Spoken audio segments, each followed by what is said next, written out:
છો તો તે રંગવિહીન છે.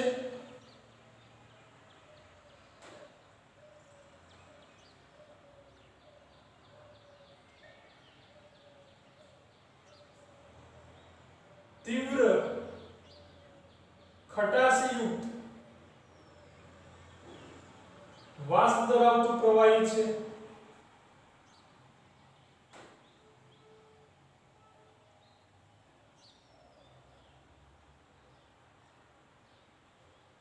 કે ફર્સ્ટ અહીં આપણે વાત કરીએ છીએ એની પ્રોપર્ટીઝ ની અંદર કે ઇથેનોઇક એસિડ જે છે રંગવિહીન છે તથા તીવ્ર ખટાશયુક્ત વાસ ધરાવતું પ્રવાહી છે. સેકન્ડલી આપણે વાત કરીએ કે તેનું ગલન બિંદુ 391 કેલ્વિન છે. કે ઇથેનોઇક એસિડ જે છે કે જેનું ગલન બિંદુ 391 કેલ્વિન છે.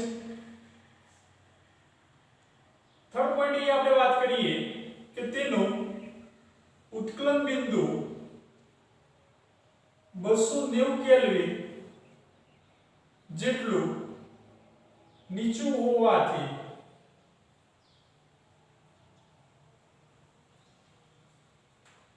શિયાળામાં તે થીજી જાય છે.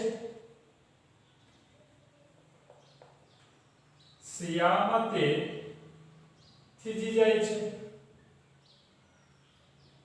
તેથી તેને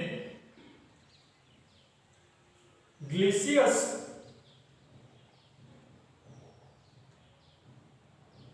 એસિડિક એસિડ તરીકે પણ અહીં આપણે ઓળખવામાં આવે છે.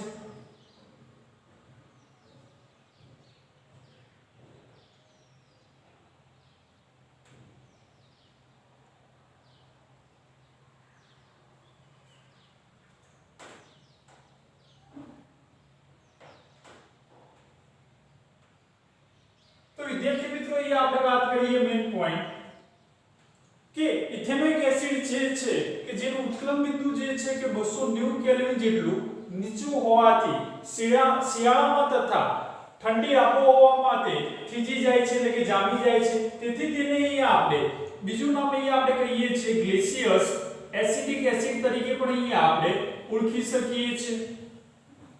નેક્સ્ટ પોઈન્ટ અહીં આપણે વાત કરીએ જે પણ પોસ્ટ છે કે તેનું પાણીમાં બનાવેલ 5 થી 8% સાંદ્રતા ધરાવતું દ્રાવણ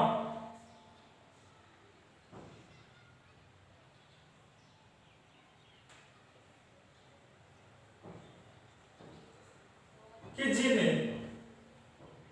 વિનેગાર તરીકે ઓળખવામાં આવે છે. વિનેગાર કે જેને અહીં આપણે સરકો તરીકે પણ અહીં આપણે ઓળખીએ છીએ. ઓકે વિદ્યાર્થી મિત્રો કે આપણે નેક્સ્ટ આપણે પોઈન્ટ ની અંદર વાત કર્યું કે ઇથેનોઇક એસિડ નો પાણીમાં બનાવેલું અહીં આપણે કોન્સન્ટ્રેશન એટલે કે સાંદ્રતા અહીં આપણે યાદ રાખવી છે કે 5 થી 8% સાંદ્રતા ધરાવતું દ્રાવણ જે છે કે જેને અહીં આપણે વિનેગાર એટલે કે સરકો તરીકે ઓળખો છો, જેનો ઉપયોગ અહીં આપણે પ્રિઝર્વેટિવ તરીકે એટલે કે ખટાશ યુક્ત માટે આપણે કરી શકીએ છીએ વિનેગારનો. વધુમાં અહીં આપણે વાત કરીએ લાસ્ટ પોઈન્ટ કે ઇથેનોઇક એસિડ જે છે એ નિર્બળ એસિડ છે.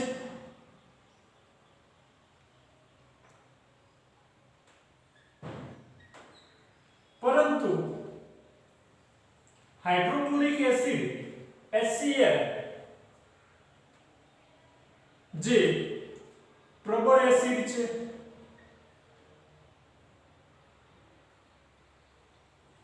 કે ઇથેનોઇક એસિડ જે છે કે જે નિર્બળ એસિડ છે જ્યારે હાઇડ્રોક્લોરિક એસિડ જે છે એ પ્રબળ એસિડ છે. કારણ કે નિર્બળ એસિડ કેમ છે? કારણ કે એનું પ્રબળ આયોનાઇઝેશન થતું નથી એટલે કે સંપૂર્ણપણે આયનીકરણ પ્રક્રિયા થતી નથી એટલા માટે નિર્બળ છે. જ્યારે HCl જે છે કે એનું સંપૂર્ણપણે આયનીકરણ થાય છે એટલે કે પાણીની અંદર સોલ્યુબલ થાય છે એટલા માટે HCl જે છે એ પ્રબળ એસિડ છે. તો વિદ્યાર્થી મિત્રો અહીં આપણે ઇથેનોઇક એસિડ માટેના અહીં આપણે ભૌતિક ગુણધર્મોની અહીં આપણે ચર્ચા કરી છે. સેકન્ડ પોઈન્ટ અહીં આપણે વાત કરીએ ના રાસાયણિક ગુણધર્મો.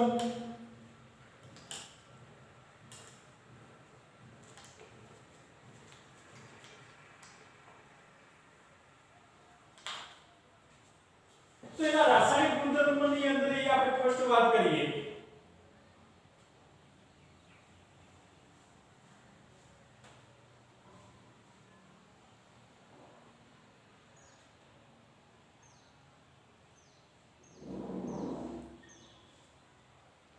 આપણને આપેલું છે એસ્ટરીકરણ પ્રક્રિયા.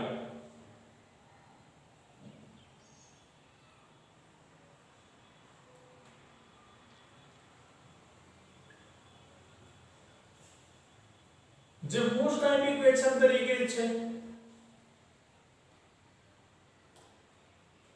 પરંતુ વિદ્યાર્થી મિત્રો અહીંયા આપણે બોર્ડના નિયમ પ્રમાણે અહીંયા આપણને જે 30% અહીંયા આપણે સિલેબસ કટ કર્યો છે એમાં અહીંયા આપણે જે ઇથેનોઇક એસિડ વાળો જે પોઈન્ટ છે એ અહીંયા આપણને સિલેબસમાંથી આપણને કટ કરેલો છે, પરંતુ અહીંયા સ્ટડી હાલ આપણે કરીએ છીએ. તો અહીંયા આપણે એસ્ટરીકરણ પ્રક્રિયાની અંદર અહીંયા આપણે વાત કરીએ તો સ્ટાર્ટિંગ મટીરીયલ્સ તરીકે અહીંયા આપણે લેવું છે ethanoic acid CH3 C double bond O OH, જેને આપણે કહીએ છીએ ઇથેનોઇક એસિડ તરીકે આપણે ઓળખીએ છીએ. તો ઇથેનોઇક એસિડ અને સેકન્ડલી આપણે મટીરીયલ લઈએ છીએ આલ્કોહોલ, તો CH3 CH2 OH, જેને આપણે કહીએ છીએ આલ્કોહોલ એટલે કે ઇથેનોલ. તો એસ્ટરીકરણ પ્રક્રિયાની અંદર અહીં આપણે બે સ્ટાર્ટિંગ મટીરીયલ્સ અહીંયા આપણે લેવામાં આવે છે, એક ઇથેનોઇક એસિડ અને સેકન્ડ છે ઇથેનોલ. તો બંને વચ્ચે અહીંયા આપણને પ્રક્રિયા થાય છે. તો કમ્પલસરી આપણે એસ્ટરીકરણ પ્રક્રિયાની અંદર આપણે યાદ રાખવું છે કે જે ઇથેનોઇક એસિડ જે છે એમાંથી અહીંયા OH દૂર થશે અને આલ્કોહોલમાંથી H દૂર થશે. આલ્કોહોલમાંથી H દૂર થશે. એમ H અને OH જોડાઈ અહીંયા આપણને પાણીનો અણુ દૂર કરે છે. ઓકે, H અને OH જોડાઈને પાણીનો અણુ દૂર કરે છે. આ પ્રક્રિયા જે છે જેને અહીંયા આપણે એસ્ટરીકરણ પ્રક્રિયા તરીકે ઓળખીએ છીએ. તો હવે વિદ્યાર્થી મિત્રો અહીંયા આપણે ઇથેનોઇક એસિડમાંથી આપણે OH દૂર કરો છો અને આલ્કોહોલ એટલે કે ઇથેનોલમાંથી આપણે H દૂર કરો છો એટલે કે પાણીનો અણુ દૂર થાય છે. તો વધે છે શું? CH3 CO, અહીંયા વધ્યું છે OCH2 CH3 O CH2 CH3.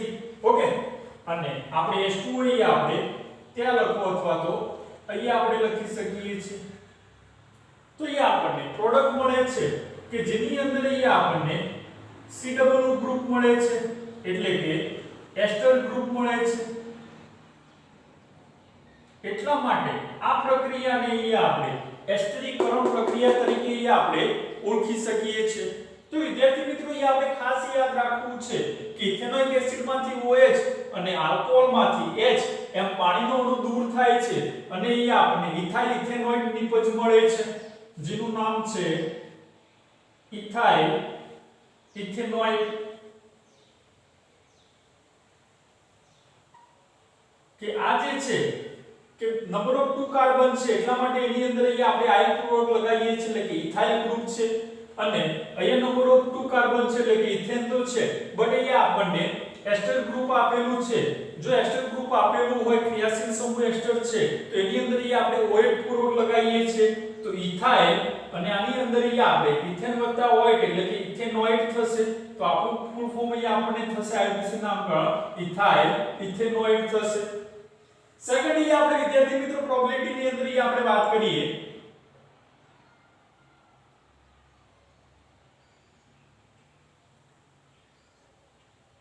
કે આપણને ક્વેશ્ચન થાય છે કે ઇથેનોઇક એસિડ અને ઇથેનોલ બંને સ્ટાર્ટિંગ મટીરીયલ્સ તરીકે આપણે લીધેલા છે. તો અહીંયા આપણે ઇથેનોઇક એસિડમાંથી OH અને આલ્કોહોલમાંથી H એમ પાણીનો અણુ અહીં આપણે દૂર કર્યો છે અને આપણે ઇથાઇલ ઇથેનોઇડ અહીં આપણે નિપજ મેળવી શકીએ છીએ. તો અહીં આપણને એક ક્વેશ્ચન અહીં આપણને થાય છે કે આલ્કોહોલમાંથી સર અહીં આપણે OH દૂર કરીએ અને કાર્બોક્સિલિક એસિડ એટલે કે ઇથેનોઇક એસિડમાંથી આપણે H દૂર કરીએ તો પણ અહીં આપણને પાણીનો અણુ દૂર થાય છે. H અને OH જોડાઈને અહીં આપણને પાણીનો અણુ મળે છે અને આપણને નિપજ પણ સેમ બેઝ મળે છે CH3 COO COO CH2 CH3 એટલે કે ઇથાઇલ ઇથેનોઇડ નિપજ મળે છે. પરંતુ આ જે પ્રક્રિયા છે એ એસ્ટરીકરણ પ્રક્રિયા તરીકે ઓળખવામાં આવતી નથી કારણ કે એસ્ટરીકરણ પ્રક્રિયામાં સ્પેસિફિકલી આપણે યાદ રાખવું છે કે ઇથેનોઇક એસિડ જે છે એમાંથી OH દૂર થશે અને આલ્કોહોલ છે એમાંથી H દૂર થાય છે અને H અને OH જોડાઈને એ આપણને પાણીનો અણુ દૂર કરે છે અને એસ્ટર નિપજ મળે છે. એટલા માટે આ પ્રક્રિયાને આપણે એસ્ટરીકરણ પ્રક્રિયા તરીકે આપણે ઓળખી શકીએ છીએ. સેકન્ડ એ આપણને આપેલી છે કે બેઝ સાથેની પ્રક્રિયા.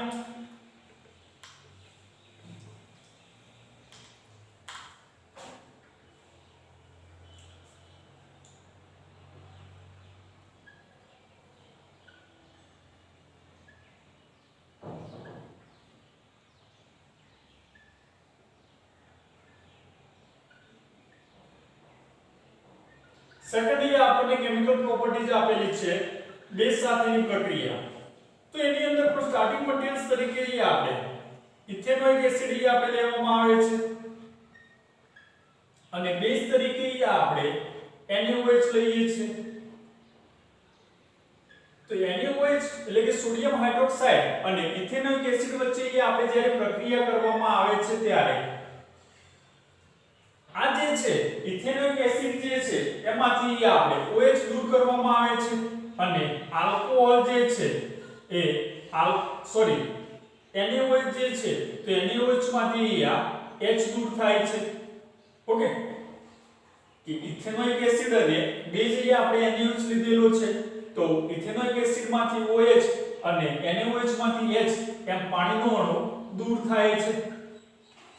તો આ જે ONA ગ્રુપ છે એ અહીં આપણે એટેચ કરીશું તો અહીં આપણને નિપજ મળશે CH3 C double bond O Na sodium acetate એટલે ઇથેનોઇડ અહીં આપણે નિપજ મેળવી શકીએ છીએ. સોડિયમ ઇથેનોઇડ અહીં આપણને નિપજ મળે છે અને સાઇડ પ્રોડક્ટ તરીકે અહીં આપણે પાણીનો અણુ મળે છે. એટલે કે ઇથેનોઇક એસિડની આપણે બેઝ સાથે જ્યારે પ્રક્રિયા કરવામાં આવે છે ત્યારે અહીં આપણને ક્ષાર અને પાણી મળે છે. તેથી આ પ્રક્રિયાને પણ અહીં આપણે તટસ્થીકરણ પ્રક્રિયા તરીકે પણ અહીં આપણે ઓળખી શકીએ છીએ. નેક્સ્ટ અહીં આપણે લાસ્ટ આપણે વાત કરીએ કાર્બોનેટ અને હાઇડ્રોજન કાર્બોનેટ સાથેની પ્રક્રિયા. થર્ડ પ્રક્રિયા આપણને આપેલી છે કે કાર્બોનેટ અને સોડિયમ હાઇડ્રોજન કાર્બોનેટ સાથેની પ્રક્રિયા.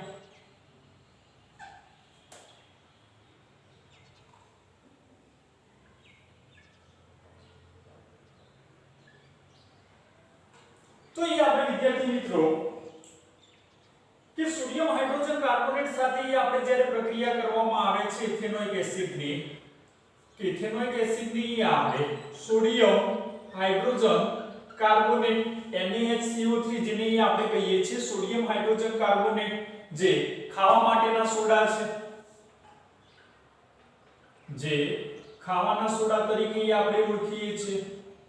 ઓકે તો એની સાથે જ્યારે પ્રક્રિયા કરવામાં આવે છે ત્યારે અહીંયાથી આપણે બોન્ડ બ્રેક કરવામાં આવે છે. CH3COOH જે છે એમાંથી આપણે ટુ ટાઇપ્સ અહીં આપણે ડિવાઇડ કરીએ છીએ. ઓકે તો એક અહીં આપણને CH3CU મળે છે અને એક ગ્રુપ મળે છે OH. સેકન્ડ અહીં આપણે વાત કરીએ છીએ કે સોડિયમ હાઇડ્રોજન કાર્બોનેટ જે છે એમાંથી એક અહીંયા આપણે જે CO3 છે એમાંથી એક ઓક્સિજન દૂર કરીએ છીએ તો અહીંયા આપણે CO2 ગ્રુપ અહીંયા આપણે મેળવીએ છીએ એટલે કે કાર્બન ડાયોક્સાઇડ અહીંયા આપણને વાયુ મળે છે એક ઓક્સિજન અહીંયા આપણે દૂર કર્યો છે ઓકે એ ઓક્સિજન અહીંયા આપણે એની સાથે જોડીએ તો અહીંયા આપણને NaO મળે છે એ NaO ને અહીંયા આપણે CH3CO સાથે અહીંયા આપણે એટેચ કરીએ તો અહીંયા આપણને મળશે CH3CO અને અહીંયાથી આપણને જે એટેચ થાય છે O Na સોડિયમ ઇથેનોઇડ મળશે અહીંયા હવે ઓન્લી ફોર વધ્યું છે વિદ્યાર્થી મિત્રો H અને અહીંયા વધ્યું છે OH એટલે કે H અને OH જોડાઈને અહીંયા આપણને મળશે H2O તો અગાઉ ની અંદર પણ અહીંયા આપણે ધોરણની અંદર ભણી ચૂક્યા છો કે જ્યારે અહીંયા આપણે સોડિયમ હાઇડ્રોજન કાર્બોનેટ એટલે કે ખાવાના સોડા અથવા તો ધોવાના સોડા સોડિયમ કાર્બોનેટ સાથે જ્યારે પ્રક્રિયા કરો છો ત્યારે ક્ષાર પાણી પ્લસ CO2 વાયુ અહીંયા આપણને પ્રાપ્ત થાય છે ઓકે સેવેજી આપણે સેકન્ડ પ્રક્રિયા લખીએ છીએ કે ઇથેનોઇક એસિડ ની આપણે સોડિયમ કાર્બોનેટ સાથે જ્યારે પ્રક્રિયા કરવામાં આવે છે Na2CO3 જેને અહીંયા આપણે ધોવાના સોડા તરીકે આપણે ઓળખીએ છીએ તો એની સાથે જ્યારે આપણે પ્રક્રિયા કરવામાં આવે છે ત્યારે અહીંયા આપણે 2 મોલ્સ લઈએ તો સેવેજ અહીંયાથી આપણે બોન્ડ બ્રેક કરીએ છીએ આ જે CO3 છે એમાંથી એક ઓક્સિજન અહીંયા આપણે દૂર કરીએ તો અહીંયા આપણને મળશે CO2 આ જે એક ઓક્સિજન જે છે એ એની સાથે અહીંયા આપણે એટેચ કરીએ ઓકે તો અહીંયા આપણને ONA ગ્રુપ મળશે શું મળશે ONA ગ્રુપ મળશે એ ONA ગ્રુપ જે છે અહીંયા આપણે એટેચ કરી નાખીએ તો અહીંયા આપણને મળશે CH3COO Na 2 ટાઈમ્સ અહીંયા આપણને Na જે છે 2 ટાઈમ્સ હતા તો 2 ટાઈમ્સ અહીંયા આપણને થઈ ગયું CH3CO 2 ટાઈમ્સ છે ઓકે હવે અહીંયા બે મોલ્સ અહીંયા આપણે OH અહીંયા આપણને મળ્યું છે જે એટેચ થઈને અહીંયા આપણને મળશે H2O ઓકે તો વિદ્યાર્થી મિત્રો અહીંયા આપણે અગાઉ પણ આપણે જે વાત કરી છે કે ખાવાના સોડા અને ધોવાના સોડા એટલે કે સોડિયમ હાઇડ્રોજન કાર્બોનેટ અને સોડિયમ કાર્બોનેટ સાથે જ્યારે પ્રક્રિયા કરવામાં આવે છે ત્યારે ક્ષાર પાણી અને CO2 વાયુ અહીંયા આપણને પ્રાપ્ત થાય છે તો વિદ્યાર્થી મિત્રો અહીંયા આપણે આજના લેક્ચરની અંદર અહીંયા આપણે ઇથેનોઇક એસિડના ભૌતિક અને રાસાયણિક ગુણધર્મો વિશે આપણે સમજૂતી પ્રાપ્ત કરી છે થેન્ક યુ